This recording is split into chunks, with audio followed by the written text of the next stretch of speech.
Bonsoir à tous et bienvenue au Jeudi du Wagon. Ce soir, on a le plaisir d'accueillir Edouard Petit, qui est un des fondateurs et CMO de Bunker. C'est ça. Edouard, je vais te laisser te présenter.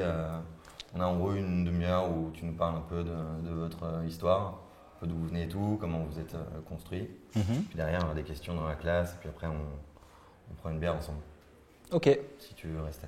parfait. Ouais. Alors, je vais commencer rapidement. Moi, je suis Edouard, je suis un des 3 fondateurs de Bunker. Je m'occupe de la partie marketing. Je suis le seul qui ne développe pas chez Bunker. Honte à moi, j'aurais dû faire le wagon pour apprendre un petit peu Non, le code. je suis dans le même cas que toi. Je fais une promo bientôt. J'ai pas encore tout loupé. Avant, je travaillais en agence de com. Je travaillais avec Thomas ici. Les chemins se croisent un peu avec beaucoup de gens d'agence. Et c'est là aussi où on a été confronté au problème de la présentation, qu'on connaissait beaucoup pour l'utiliser tous les jours. On utilisait tous les jours PowerPoint. Et à un moment donné, il y a 2 façons de vivre le problème. Soit on se dit qu'on va être confronté toute sa vie et qu'apparemment personne ne s'est posé la question d'améliorer ce processus-là, soit on se dit on va essayer de résoudre ça. Donc on a commencé avec Alexis à trouver, à chercher des solutions autour de la présentation, comment on améliore le processus, comment on crée plus rapidement des présentations, comment on rajoute plus de valeur dans ces présentations, et surtout comment on exploite mieux les contenus déjà existants. Parce qu'en fait la présentation c'est 80% de contenus qui existent déjà à droite, à gauche, qu'on va mettre dans des slides pour les présenter. C'est le but d'une présentation. Donc on s'est posé ces questions, on n'a pas trouvé d'outils, on n'a trouvé personne qui commençait à chercher ce genre de solution. Donc on s'est dit, ok, on développe un tout petit peu, Alexis développe, moi je fais la partie créa et on va lancer notre proto, on va essayer de chercher quelque chose, surtout déjà pour trouver un moyen d'améliorer notre quotidien de boulot, pas de monter une boîte. Donc à la base, ce que je dis souvent, on n'est pas du tout des entrepreneurs, on ne s'est pas levé un matin en disant il faut que je monte ma boîte, j'ai envie de faire quelque chose de ma vie, c'est ça. On avait un job, on était plutôt content dans ce qu'on faisait et c'est venu un peu par un autre côté. On s'est dit bon, faut qu'on se lance, il n'y a plus le choix. Et à ce moment-là, on s'est dit il nous manque une valeur clé dans notre boîte, c'est un ingénieur qui soit capable d'exécuter finalement tout ce qu'on a en tête. Donc on a écumé les meet-up pour chercher quelqu'un qui a une tête bien faite et qui a déjà travaillé sur ce genre de techno qu'on souhaitait mettre en place pour se lancer. Et c'est là où on a croisé Jean-Christophe et en septembre 2012, on est parti à Rouen, on travaillait tous les 3 à Paris, on a pris nos affaires, on est parti à Rouen et on a lancé Bunker. Pourquoi à Rouen ? Pourquoi Rouen ? Parce qu'on vient de Rouen à la base avec Alexis et surtout parce que on s'est rapidement projeté dans des plannings prévisionnels. On savait qu'à Paris, on allait bosser de chez nous, on avait 9 mois de trésor devant nous, on n'avait pas forcément économisé beaucoup d'argent. Et du coup, on ne voyait pas l'intérêt de se dire on se met une pression de malade pour lancer un produit et envisager qu'il soit rentable, soit avoir une croissance assez folle pour qu'on puisse lever de l'argent en 9 mois, sachant qu'on ne connaît pas du tout l'écosystème, on n'a jamais monté de boîte, on ne sait pas ce que c'est de lever des fonds, on ne connaît aucun investisseur. Donc, on s'est dit pourquoi pas retourner à Rouen. On allait rencontrer 2-3 mecs qui montent des boîtes là-bas. On s'est rendu compte que ça coûtait rien. On a pris un appart de 100 mètres carrés, on vivait tous les 3 dedans et on bossait donc jour et nuit dedans. Et donc pour la maudite somme de 700 €, par mois, on avait une boîte qui se créait, quoi. Et donc là, on prolongeait notre durée de vie de 9 mois à 2 ans, qui était la durée de notre chômage. C'est-à-dire qu'on avait largement de quoi vivre et monter notre boîte. Donc d'un coup, il n'y a plus de pression sur des sujets inutiles, de savoir est-ce qu'on va avoir les moyens de se payer un poste de travail dans un coworking parce que c'est peut-être plus sympa. Est-ce que ça ne va pas faire imploser tout le monde de bosser de chez soi ou bosser dans des cafés Wi-Fi. Enfin, on ne voulait pas s'emmerder avec ça, assez vulgairement. Et donc du coup, on s'est lancé et on s'est dit dans le meilleur des cas, dans 6, 9 mois, 12 mois, on revient à Paris. Parce que dans notre tête, encore à ce moment-là, on se disait que Paris, c'était le seul écosystème pour lancer une boîte en France. Et ce qui s'avère aujourd'hui est aussi une connerie. Ouais. Nous, on est à 1 heure de train de Paris, je viens d'arriver. Donc c'est assez facile de faire les allers-retours. Et quand vous avez un produit où 80% de la valeur que vous avez, c'est de la tech, franchement, que vous soyez ici ou ailleurs, le marché, c'est le monde. Nous, on est dans le cloud, on est distribué partout dans le monde. Aujourd'hui, 90% de nos utilisateurs sont hors de France. Donc finalement, en étant à Rouen, je suis aussi loin que si j'étais à Paris de 90% de mes utilisateurs. Donc je réduis mes coûts par quasiment 10 et j'ai un confort de vie et j'offre un confort de vie à tous les mecs qui viennent bosser avec moi qui est totalement différent. Après, c'est un choix de vie, certes, Mais ça permet aussi de savoir si les gens sont prêts à rejoindre l'aventure ou pas. Parce que quand quelqu'un quitte sa vie à Paris, bien payé, il a ses habitudes, ses amis, pour venir passer full time avec vous à Rouen, il n'a jamais mis les pieds, il ne sait pas ce que c'est, il ne sait pas ce qui se passe, c'est qu'il se passe quelque chose, c'est qu'il y croit et c'est que c'est un peu plus qu'un employé. Et quand vous montez votre boîte, je pense que vous allez le voir ou vous le savez déjà, ce que vous cherchez de quelqu'un avec vous, c'est un peu plus que juste un mec qui va bosser pour vous ou qui va bosser avec vous. C'est un mec qui va se défoncer jour et nuit, y penser, pas dormir, pas partir en vacances, parce qu'au début, vous avez besoin de ça. Faire un burn-out. Faut itérer, faut tester, faut refaire, faut casser. On est à la 5e version de Bunker et on est encore en train de la remettre en forme parce qu'on sait que la clé, c'est pas de rajouter des trucs, la clé, c'est de trouver la solution au problème qui date déjà de 3 ans quand je bossais chez Publicis. Et du coup, vous avez levé des fonds. Et du coup, on a fait notre petit bonhomme de chemin. Rapidement, on s'était mis dans la tête qu'il fallait qu'on sorte absolument avant 2013. C'était psychologique, c'était une pression inutile, mais en tout cas, ça nous a permis de sortir quelque chose rapidement et de le mettre dans les mains des gens. Donc, on a sorti une bêta privée en décembre. En avril 2013, on a sorti la V1.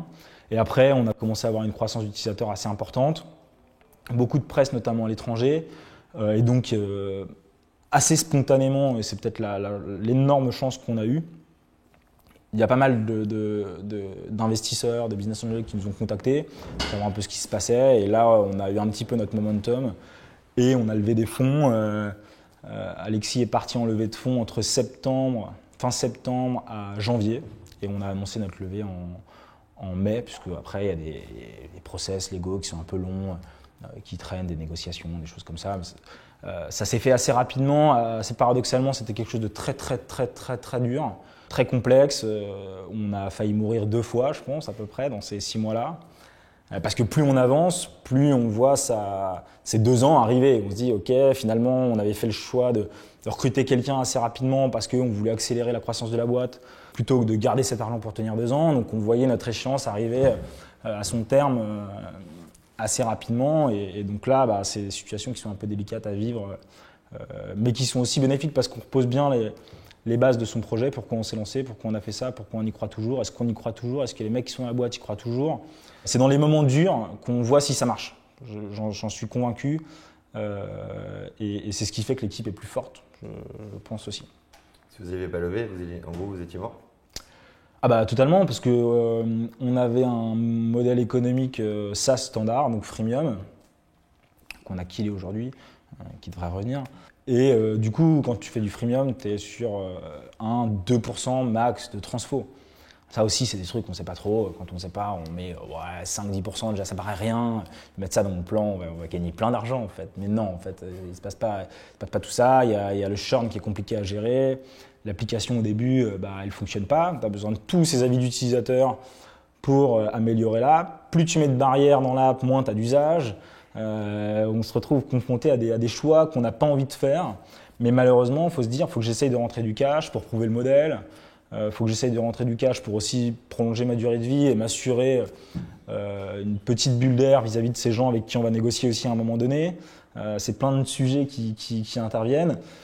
Si c'était à refaire, je pense qu'on ne mettrait pas de modèle au jour 1, on essaierait d'aller lever sans modèle, mais assez paradoxalement, je pense que si on n'avait pas eu de modèle, on serait sûrement parti aux US tout de suite. Parce qu'il n'y a pas de. C'est compliqué d'avoir de l'écho en France sur ça, sachant que notre plus gros modèle de start-up dans l'univers de la présentation qui a réussi à avoir une croissance énorme, c'est Prezi, qui a longtemps fonctionné sur un système de levée de fonds et qui n'a jamais réussi à imposer un modèle. Nous, on est convaincus que c'est parce qu'ils ne s'adressent pas au bon public et qu'ils n'ont pas un usage orienté professionnel, ils ont plus un usage orienté. Personnes qui n'ont jamais fait de présentation, qui ont envie de faire une animation qui bouge dans tous les sens. Donc c'est compliqué d'implémenter un modèle, c'est notre point de vue là-dessus. Et qui aujourd'hui n'est pas forcément bien, n'arrive pas forcément à transformer ces gens-là. Donc il y avait une vraie question que tout le monde posait dès qu'on pitchait le truc à des événements start-up, c'est ouais, ok, c'est bien votre idée, mais vous n'arriverez jamais à faire payer des gens. Donc on s'était mis dans la tête que la première chose qu'il faut qu'on arrive à démontrer vis-à-vis de tous ces gens-là, c'est qu'il y a des gens qui payent. Donc on avait mis le plus de barrières possibles et imaginables pour faire en sorte que quand tu arrives dans l'app, la seule chose que tu puisses faire, c'est payer. Et il y a plein de gens qui payent en fait. Donc ça c'est assez marrant et on a passé notre temps à enlever toutes ces barrières pour développer l'usage. Parce que plus tu mets de barrières, moins tu as de gens qui passent ces barrières-là. Donc tu as des gens qui viennent sur ton app, tu as des gens qui s'inscrivent. Et après, tu perds 80% des gens parce que tu as mis une barrière qui dit mettez votre carte de crédit. Donc après, l'analyse de ton usage. Des gens qui s'inscrivent. Comment ? Tu perds 80% des gens qui s'inscrivent, donc en tout, tu perds 99%. C'est ça, donc à chaque étape, tu perds énormément. Et là, on avait vraiment un truc qui nous verrouillait. Donc on se rendait compte qu'on se tirait une balle dans le pied parce qu'à cette étape-là, on avait besoin de comprendre l'usage, qu'on est toujours en train de faire, c'est-à-dire comprendre l'usage des gens de la présentation. Et on leur disait paye ou casse-toi. Donc forcément, on allait avoir 10% et une valeur trop faible pour avoir un volume qui fait qu'on peut analyser un usage.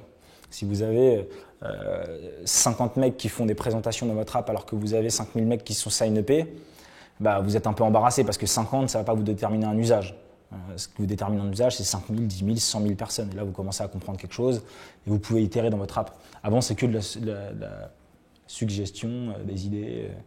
Et du coup, ce n'est pas forcément bénéfique pour l'app, quoi. Après, les gens qui payent, ils font des feedbacks peut-être plus quali, non ? Après, les gens qui payent, effectivement, ils font des feedbacks bien plus intéressants. Mais du coup, c'est qu'une partie de la cible. C'est intéressant, c'est que tout le monde fait des prêts. Donc ceux qui se sont arrêtés avant, ils sont aussi venus parce qu'ils voulaient faire des prêts. Ils sont juste arrêtés parce que c'est payant, peut-être que c'était pas le bon prix. Et au début, c'est une question qu'on n'a pas envie de se poser. Et ça, c'est je pense que vous côtoyez un petit peu le cocon The Family. C'est un gros sujet de débat parce que nous, on est chez The Family, ils nous accompagnent. Chez The Family, puisque nous, on leur disait, on veut montrer qu'on arrive à faire payer des gens sur ce domaine de la présentation. Et ils nous disaient, c'est le dernier de vos problèmes. Pour l'instant, le seul problème que vous avez à résoudre, c'est tester l'usage. Parce qu'une fois que vous avez compris ça, cette valeur-là, elle est inestimable. C'est là-dessus que vous allez lever des fonds, c'est là-dessus que vous allez montrer que vous avez compris ce qui ne marche pas et ce que vous devez faire. Avant, c'est juste des intuitions. Donc c'est beaucoup de débats en interne, de débats avec les gens autour. Et il faut avancer, il faut croître, il faut toujours avoir des nouvelles personnes qui s'inscrivent, il faut améliorer l'usage, remettre des versions en ligne, recasser les trucs et avancer vite. Donc c'est quoi justement vos techniques pour récupérer des feedbacks, pour aller récupérer des users, enfin, pour de l'attraction Alors aujourd'hui. Après le momentum, vous avez eu plein de presse qui a dû vous apporter ouais. des dons. Après, on a eu beaucoup de feedback. Quelque chose qui nous a beaucoup servi, que justement beaucoup de gens nous ont reproché, mais qui nous a permis de récupérer beaucoup d'infos, c'est d'avoir une promesse surdimensionnée par rapport à la réalité de l'app. Ça, c'était quelque chose qu'on voulait parce que c'était dans notre attitude d'être un peu bourrin. Que ce soit quand on disait on veut tuer PowerPoint ou quand on disait qu'on allait permettre aux gens de créer des présentations automatiquement, la promesse était tellement forte que les gens allaient se connecter et qu'ils arrivaient avec une frustration énorme dans l'outil parce que ça ne correspondait pas une seconde à ce qu'ils avaient pu imaginer 2 secondes avant. Assez bizarrement, en tout cas les gens qui se sont connectés, je pense que c'est majoritairement des early adopters, quand vous allez les piquer comme ça et les frustrer, que vous leur avez servi de l'or sur un plateau d'argent et qu'ils se rendent compte qu'en fait il n'y a rien sur votre truc, et que c'est que du vent, caricature beaucoup le truc, ils vont se plaindre. Donc ils vont gueuler, ils vont aller sur Twitter, ils vont vous insulter, ils vont directement vous envoyer un message en vous répondant que c'est de la merde, que ça marche pas. Et c'est possible.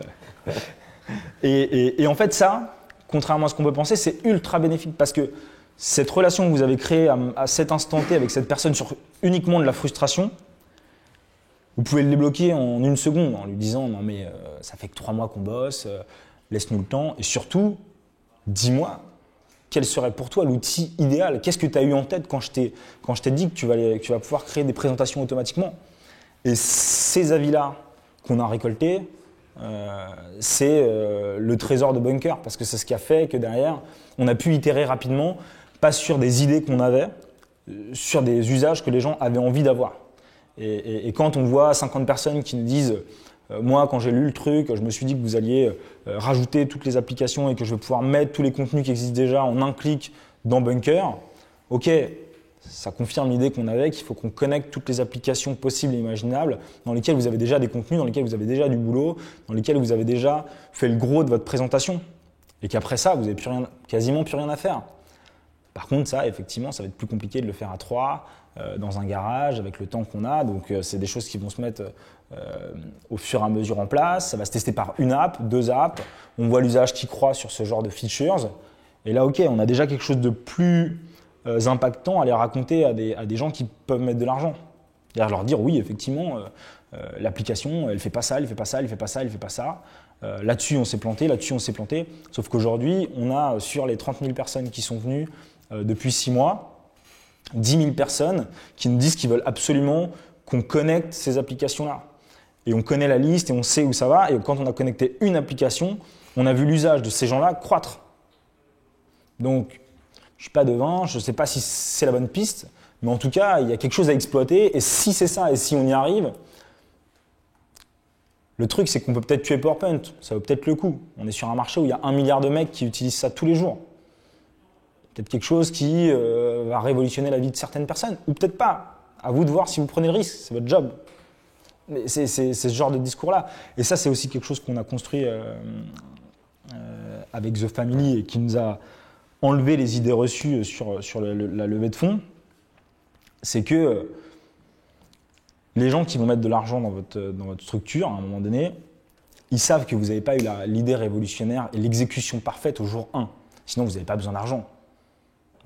Dans l'idéal, si notre app elle avait explosé et qu'il n'y avait presque plus rien à faire parce qu'on avait tout fait parfaitement, on aurait une croissance démesurée et même avec 1 ou 2% d'utilisateurs, à 50 € par an, ça commence à faire du chiffre assez rapidement. Donc, vous pouvez voir vos courbes folles. Sauf que non, la réalité, c'est que les gens ils s'arrêtent assez rapidement dans votre app. Au bout d'un mois, ils n'ont plus forcément de raison d'y retourner. Vous avez un churn énorme. Vous avez un taux de désabonnement qui est assez fort.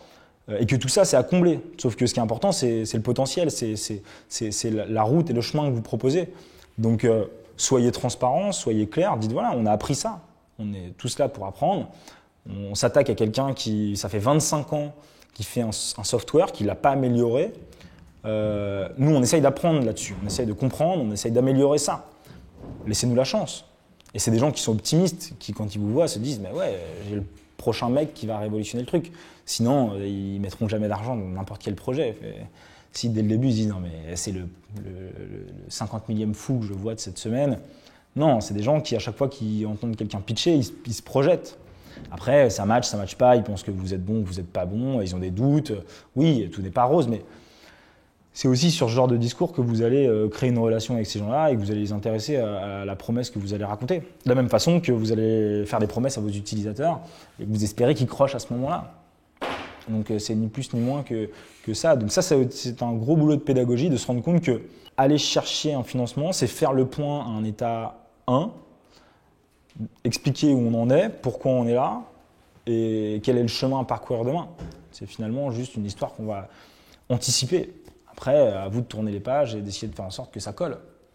C'est l'idée. Après, c'est pas facile.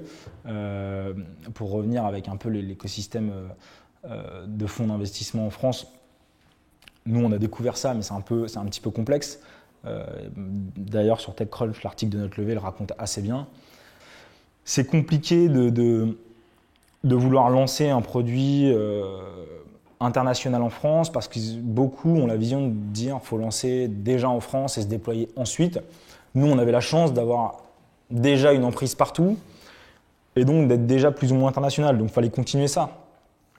Et surtout, quelque chose qui a été très, très, très, très dur, c'est de lever sur le produit. C'est de dire qu'on n'est pas un Instagram, on n'est pas une One Features app. On a un produit qui est quelque chose de très complexe, qui prend des usages très complexes, qui touche 1 milliard de personnes, qui n'est pas facile à comprendre.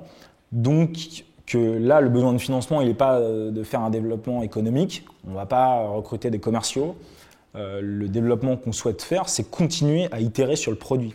C'est recruter une équipe de rockstars, d'ingénieurs, qui va faire que le produit va devenir parfait. Il va faire qu'à la fin de ces 9, 12 mois, 15 mois de réflexion, c'est à peu près la durée que vous avez pour liquider, entre guillemets, votre levée de fonds, il faut que la personne, quand elle se connecte, elle fasse « Waouh, comment j'ai pu me passer de ce truc-là avant ?»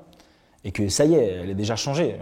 L'outil que moi j'ai toujours en tête, et c'est l'effet que ça m'a fait, c'est Sparrow. Si vous avez testé Sparrow au moment où c'est sorti, C'était un outil de mail comme les autres, oui. Sauf que l'expérience qu'ils avaient réussi à faire, c'est le premier mail qu'on envoie sur Sparrow, on se dit, mais ouais, pourquoi dans les autres, j'ai besoin de cliquer sur un demi-milliard de boutons, 2 millions de paramètres pour répondre à un email.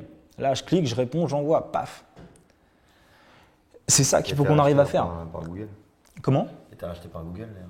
Ils ont été rachetés par Google même un an et demi après leur lancement. Donc c'est ça le truc qu'il faut arriver à trouver. Et nous, c'était le discours qu'on avait, on est convaincus que si on arrive à faire cet effet waouh, même ne serait-ce qu'auprès de 2000 personnes, le développement économique, commercial et le modèle à appliquer par la suite, on aura le temps de le trouver.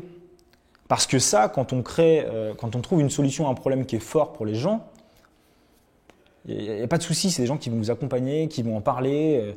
C'est comme Dropbox, une fois qu'on l'a installé, la seule chose qu'on a envie de faire, c'est de l'installer sur le PC de son collègue, parce que ça va nous simplifier la vie pour lui partager des documents, pour bosser ensemble, pour mettre à jour des trucs.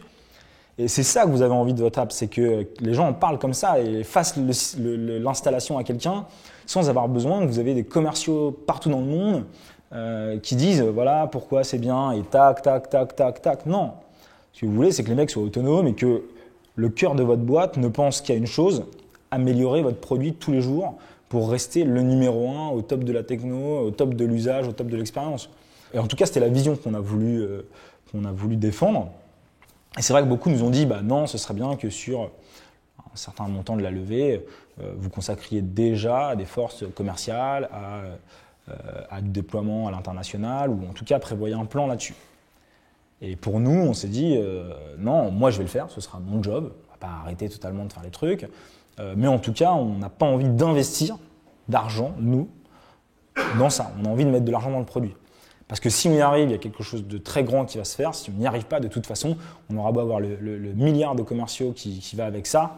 Ça ne nous plaira pas parce que c'est la même chose qui s'est passé quand j'étais en agence. On avait un outil qui nous avait été vendu finalement entre guillemets par des commerciaux il y a 10 ans de ça et qui se déployait au fur et à mesure des générations parce qu'il n'y a pas d'alternative.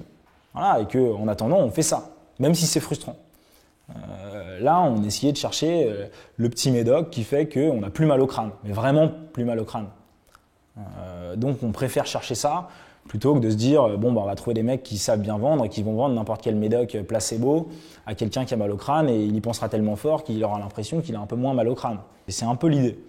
Et ça c'est compliqué à faire parce que il y a moins, enfin en tout cas c'est un peu le retour qu'on a, en tout cas, ce qu'on pense être la déduction de ce phénomène, mais il y a moins de fonds en France ou en Europe que dans la vallée, par exemple. Donc du coup, il y a moins de pression entre eux. Donc forcément, ils vont choisir les projets qui ont le plus de potentiel, mais à la fois un peu moins de risques possible pour avoir le maximum de succès dans leur deal. Et on ferait tout ça. On ferait tout ça en tant que personne un peu raisonnable, on ferait tout ça. C'est compliqué de prendre des risques et surtout de prendre des énormes risques. C'est-à-dire que déjà, ils prennent des risques sur tous les projets qu'ils font. On ne peut pas négliger ça. Après, des gens qui ont la vision de se dire on a envie que votre boîte ce soit une billion-dollar compagnie. Si votre boîte, vous êtes une million-dollar compagnie, ça ne nous intéresse pas, il n'y en a pas beaucoup. Et c'est vrai que là-dessus, on a eu la chance d'avoir ID Invest, où dès le début, les échanges ont été très enrichissants pour nous parce qu'ils étaient même plus déterminés que nous au fait d'enlever le modèle, par exemple. Dire non mais ça c'est pas votre priorité, faites votre produit, avancez sur votre produit, le modèle on verra plus tard, c'est pas grave. Parce que eux ça passe ou ça casse, ils préfèrent avoir une billion-dollar compagnie comme ils l'ont fait avec Criteo tous les 7 ans, entre guillemets, je connais pas très bien leur deal flow pour savoir réellement ce qu'ils font, mais plutôt que d'avoir 10 boîtes qui valent 10 millions. C'est juste un positionnement de fond, c'est juste ça. Donc c'est des discussions qui sont compliquées. En plus, il se trouve que nous, on a 20 ans, Alexis et moi.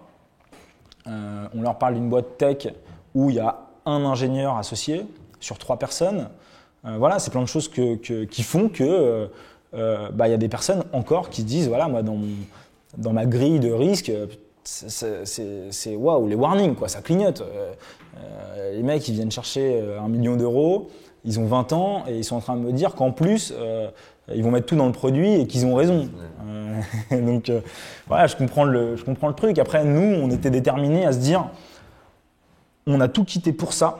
On ne veut pas retourner en agence dans 2 ans en ayant le sentiment de ne pas avoir réussi ce qu'on souhaitait parce que finalement, on a mis nos forces autre part. On n'a pas monté cette boîte pour trouver un job.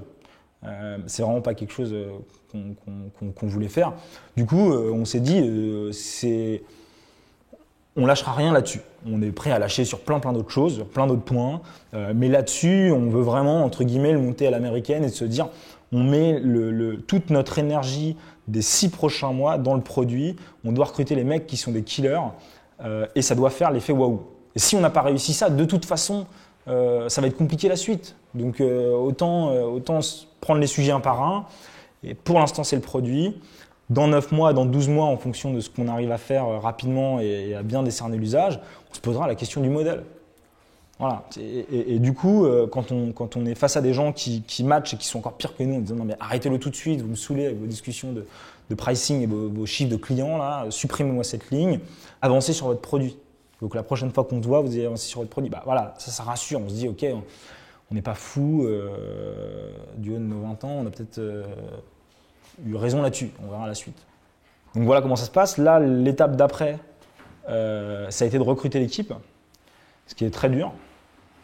Il est très dur.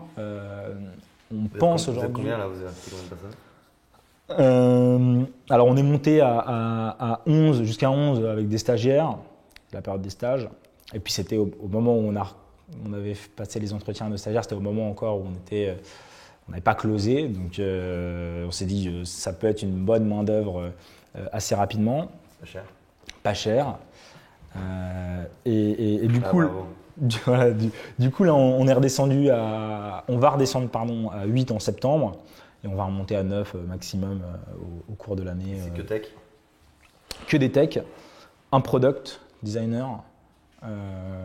Ça aussi, ça nous a changé la vie parce que quand on se pose des questions sur le produit et que même si on met toutes les bonnes volontés du monde à apprendre, à essayer d'avoir cette fibre créative pour dessiner des trucs, faire des maquettes et proposer des apps, quand on a un product designer qui fait ça depuis 5 ans et qui a déjà monté 3 startups et qu'il sait exactement, parce qu'il a déjà éculé tous les trucs, on avance plus vite, quoi. Et il n'y a rien de mieux que d'avoir quelqu'un dans son équipe qui fait des maquettes et quand on voit les maquettes, on se dit putain, j'ai envie de l'utiliser.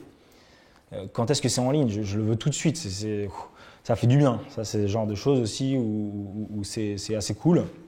Et après, c'est 5 ingénieurs. Donc on commence à vraiment structurer l'équipe, on a les sujets différents, pas de chef de projet, c'est aussi un truc, si vous voulez que les mecs, si vous voulez aussi tester les mecs, savoir si vous pouvez leur donner des responsabilités, le fait qu'il n'y ait pas de chef de projet, vous voyez vite si ça match pas. S'il y a quelqu'un qui a besoin d'être épaulé, accompagné et toujours avoir quelqu'un derrière lui pour lui dire ce qu'il faut faire, c'est pas un mec que vous avez besoin tout de suite. Donc nous, on a décidé de mettre de l'argent dans les profils, de bien payer les gens,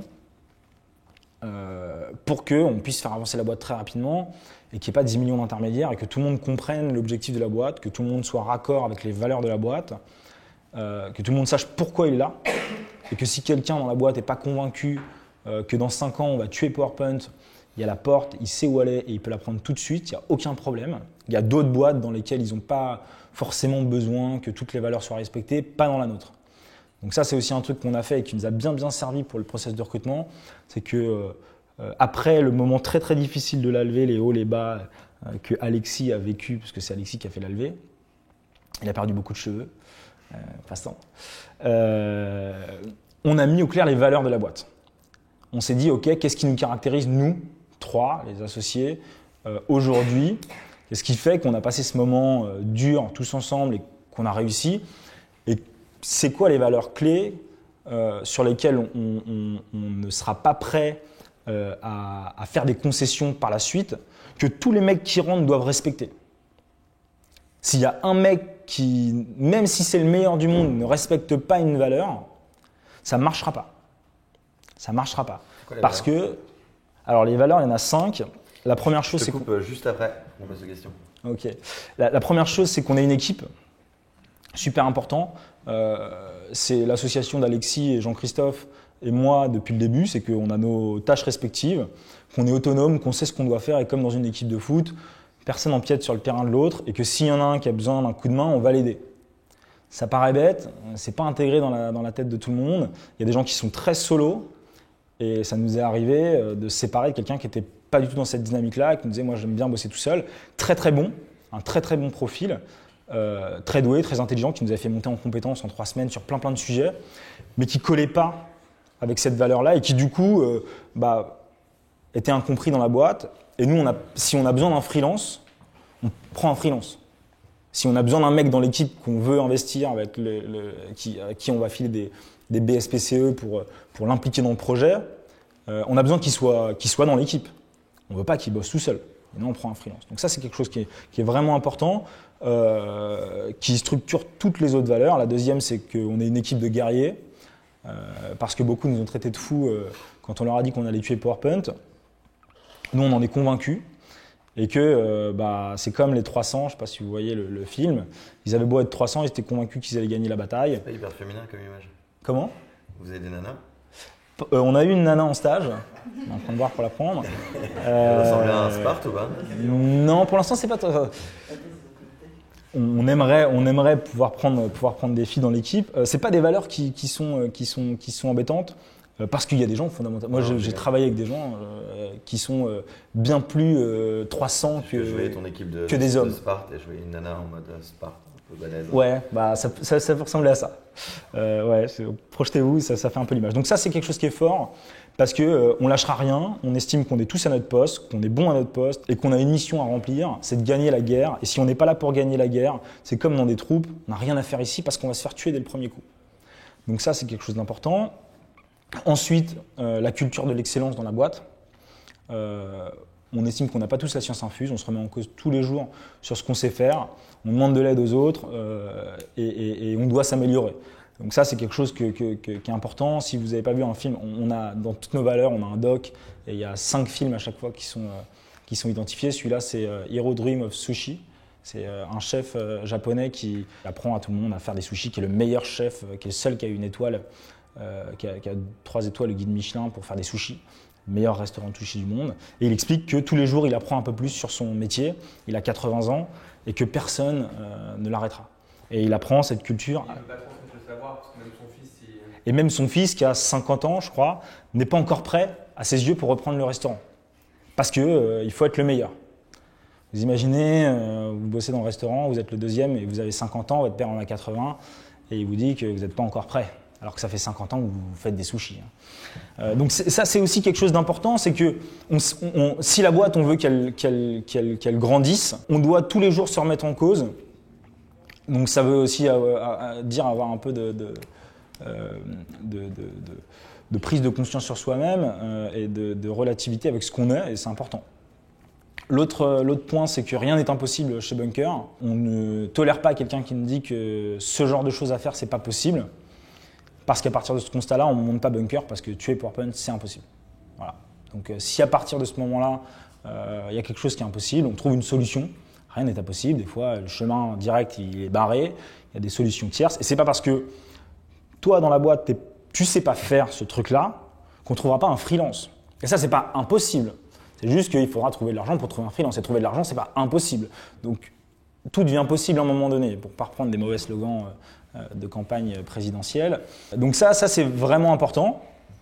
Ça veut dire qu'on trouve toujours une solution à tous les problèmes qu'on a, que ce soit des problèmes internes, que ce soit des problèmes techniques, que ce soit des problèmes de développement. On trouvera toujours une solution, on réfléchira tous ensemble pour le trouver. Et le dernier point, c'est on veut être une équipe internationale. Alors à la fois dans l'équipe, même si aujourd'hui c'est encore compliqué parce que dans la croissance, on n'a pas eu l'opportunité ou l'occasion d'arriver à trouver des profils internationaux. Mais en tout cas, déjà dans notre développement, puisque dès le début, le problème de PowerPoint, c'est un problème mondial. La présentation, ce n'est pas un problème français. Et on ne veut pas être le PowerPoint killer français. Si dans 5 ans, toutes les entreprises françaises utilisent PowerPoint, ça nous fera de belles jambes, mais on n'aura pas gagné le combat. Parce que ça voudra dire que dans le monde entier, les gens utilisent toujours le PowerPoint. Donc si on trouve une solution ce médicament, il doit s'adapter à tout le monde. Donc, autant réfléchir à l'international avant de se poser des questions en France. C'est aussi pour ça que Rouen, c'est une bonne destination. Parce que finalement, je fais beaucoup de meetings par Skype. On fait tous beaucoup de meetings par Skype. Et du coup, par Skype, c'est aussi compliqué de faire un meeting avec quelqu'un à Paris qu'avec quelqu'un à New York ou avec quelqu'un à Londres. C'est la même chose, il suffit juste de se caler sur le fuseau horaire. Donc ça aussi, c'est quelque chose d'assez bête mentalement. Mais quand on est à Paris, et on l'a essayé pendant 2 mois, on avait des locaux à Paris, ça a été un fiasco total. Parce que le fait qu'on soit à Paris, on a fait énormément de choses, on a sûrement fait plus de choses, mais uniquement en France. On a monté des partenariats avec des boîtes françaises, on a rencontré des boîtes françaises, on a pitché Bunker à des boîtes françaises. C'est bien, mais ça ne remplit pas notre objectif qui est d'être une boîte internationale. Donc on a supprimé cette structure assez rapidement, on s'est reconcentré sur Rouen, et du coup on pense qu'à l'international. Et là on cherche une personne américain de préférence, qui puisse rejoindre l'aventure, venir à Rouen un peu de temps, et ensuite, pourquoi pas, être le premier pas vers les US ou ailleurs. Voilà, c'est là où tu m'interromps. Ouais, Ok. mais du coup, je peux t'interrompre, donc c'est parfait. On peut faire alors, on fait question-réponse pendant 10 minutes. Et d'où vient Bunker? Ouais. Le nom. Et en revanche, sur Mario Kart. Est-ce que vous avez fait un upgrade à Mario Kart 8? Parce que j'ai vu Est-ce que vous êtes passé à Mario Kart 8? sur votre. Ah, je comprends. Alors, pourquoi le nom Bunker? Ça a été une façon de se différencier de tous les outils de présentation qui existaient déjà, parce que PowerPoint, c'est pour les bullet points qu'on fait sur les slides. Keynote, c'est le format Keynote de présentation. Il y a tous les outils, SlideShare et compagnie, Slide, qui se focalisent sur les slides. Nous, on pense que, justement, le point de départ de l'erreur que font tous ces outils, c'est qu'ils se focalisent sur le support. Et tous le disent dans leur nom, PowerPoint, c'est pour faire des bullet points sur le support. Nous, on est convaincus que la valeur d'une présentation, c'est pas le support, c'est pas qu'on va zoomer à la place de slider ou faire de la 3D ou faire ce que vous voulez. La valeur d'une présentation, c'est le contenu, c'est le fond, c'est pas la forme. C'est notre point de départ. Donc on s'est dit, on n'a pas le droit de s'appeler le énième slide quelque chose ou je ne sais quel autre zoom ou quoi que ce soit. On doit avoir quelque chose qui fait référence à l'endroit où on va mettre les contenus, on va pouvoir les mettre en sécurité, les stocker et surtout les diffuser. Et le bunker, qui en plus fait référence à tout l'univers militaire, qui colle bien avec tous les départements marketing qui emploient beaucoup de termes militarisés, c'est un endroit dans lequel on met les personnes importantes au moment clé d'une guerre. C'est aussi là où on prend les décisions importantes pour pouvoir attaquer les concurrents. Les ennemis. Et ça aussi, c'est quelque chose qu'on ne sait pas souvent, mais un bunker, il y a toujours une partie qui ressort de la terre, qui est visible, qui permet d'attaquer, qui évite le siège du bunker. Donc on s'est dit, c'est finalement quelque chose d'intéressant parce que la valeur de bunker, en tout cas la vision qu'on en a, c'est les contenus. Il va falloir qu'on les connecte, qu'on les mette dans cet espace et que les gens acquis de droit vont réfléchir pour les utiliser, pour attaquer les ennemis et gagner la guerre. C'est le but de tous les départements marketing ou tous les gens qui font des presses, c'est essayer de trouver la solution au problème et de le raconter.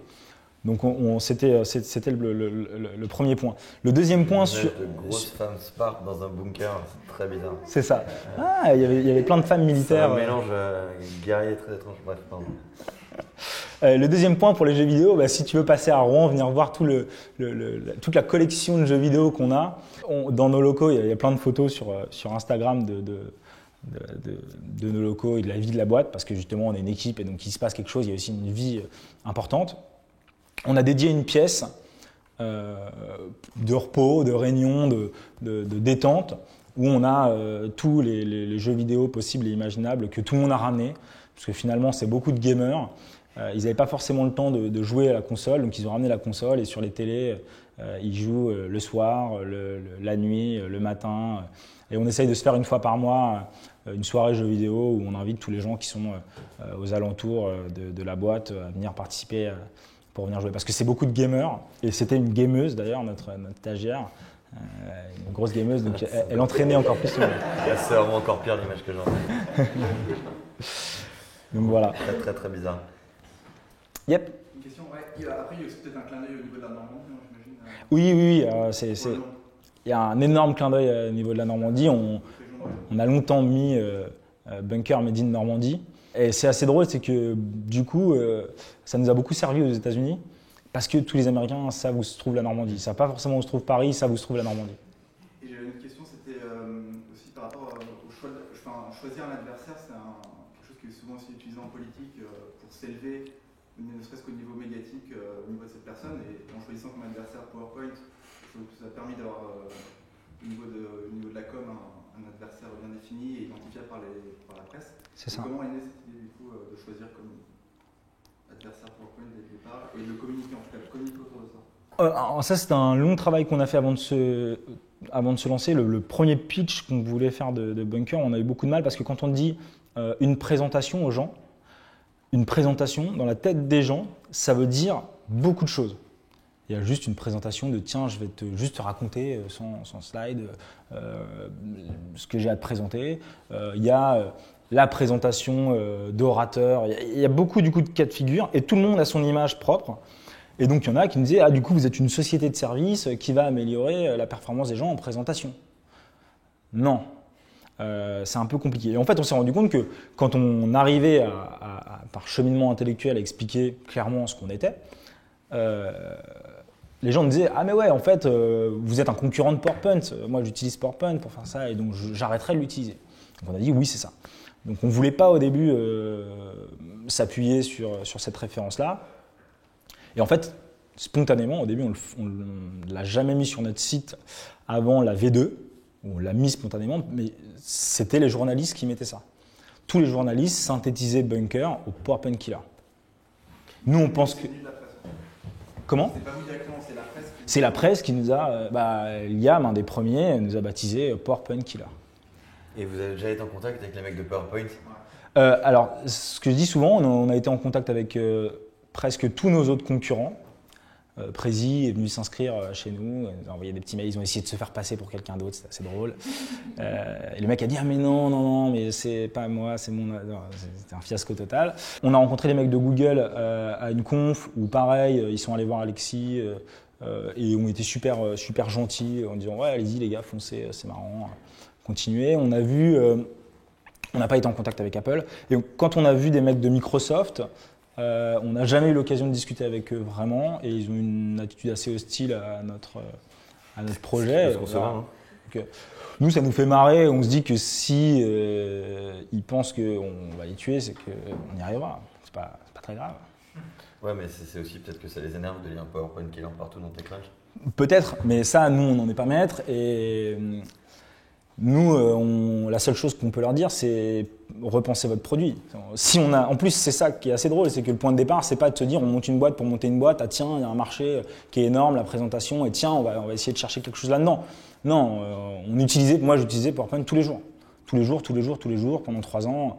À un moment donné, ça part de là, donc c'est aussi peut-être pour ça que tous les journalistes nous disent, c'est que quand on arrive à pitcher le truc, quand on leur raconte l'histoire, bah oui, ils se disent, ok, les mecs, ils se sont levés un matin, ils se sont dit, c'est stop, on arrête d'utiliser cet outil pourri, il faut qu'on trouve quelque chose de mieux. Yes. Donc ça fait le chemin intellectuel tout seul, je pense, sans pour autant qu'on le souhaite. On prend une dernière question et après c'est fini.